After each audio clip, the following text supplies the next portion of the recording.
네, 신지호입니다.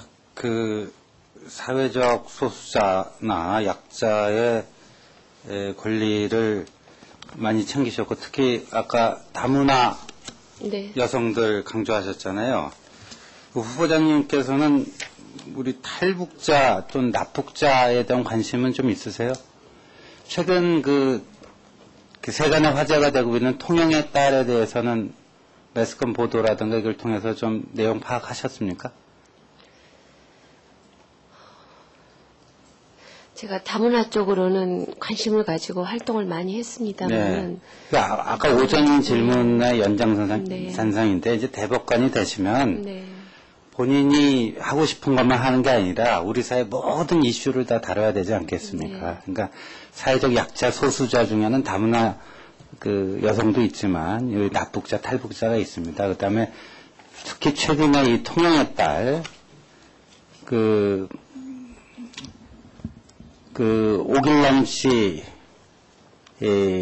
부인과 그 두 딸이 그 가족들이 윤희상 씨의 권유로 인해서 북한에 들어갔다가 남편인 오길남 씨만 일단 빠져나오고 세 모녀는 요독수용소에 오랫동안 수감되어 있다가 지금 북한 어딘가에선가 통제구역에서 지금 살고 있는데 이게 이렇습니다. 그래서 그 통영의 딸 구출 운동이 국내외적으로 지금 날이 갈수록 활발하게 전개되고 있습니다. 그런데 제가 아주 이건 어떤 전문 지식의 문제가 아니라 상식적인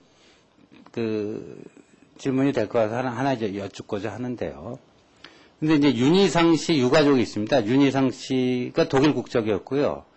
그 미망인과 딸도 독일 국적입니다. 근데 김일성에게 아주 평양 인근에 큰 저택을 받아가지고요. 북한에 수시로 들락달락하면서 거기서 아주 안온한 생활을 즐기고 있습니다. 그런데 또 한편으로는 고향 통영에, 경상남도 통영에 윤희상 씨 딸 명의로 해안가에 2층 저택을 지어서 독일 국적이에요. 거기도 수시로 왔다 갔다 하면서 지내고 있고요.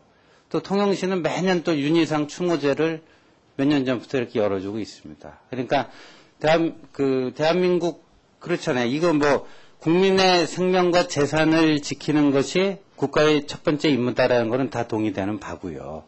그런데 우리 국민이 저렇게 납북돼가지고 생사 확인조차 안 되고 있는데 그것을 중간에 권유하고 연결시킨 그 본인은 지금 사망을 했지만 그 본인 유가족들이 남과 북을 수시로 자유롭게 왕래하면서 참으로 호화로운 생활을 하고 있다.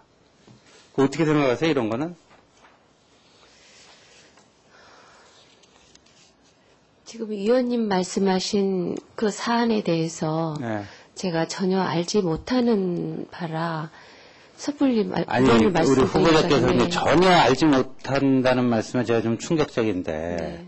우리 사회의 이 납북자 문제, 탈북자 문제가 불거진 지가 어제 오늘의 일이 아닙니다.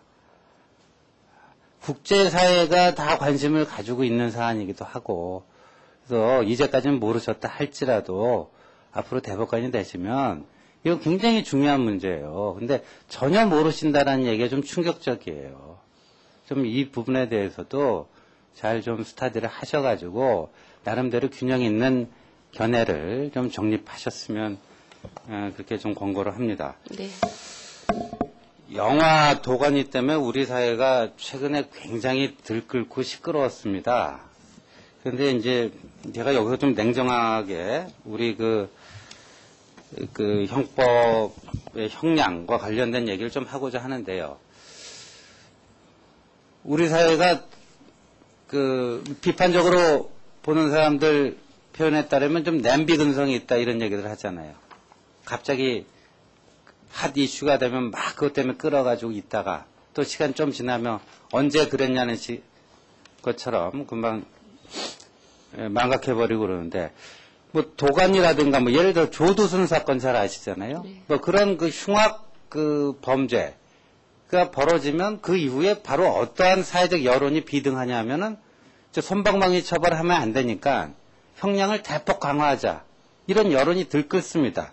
실제 우리 대법원 양형위원회에서도 그런 사회적 여론을 무시할 수 없기 때문에 그런 계기 때마다가 그 형벌을 강화하는 쪽으로 양형을 조정해 왔어요.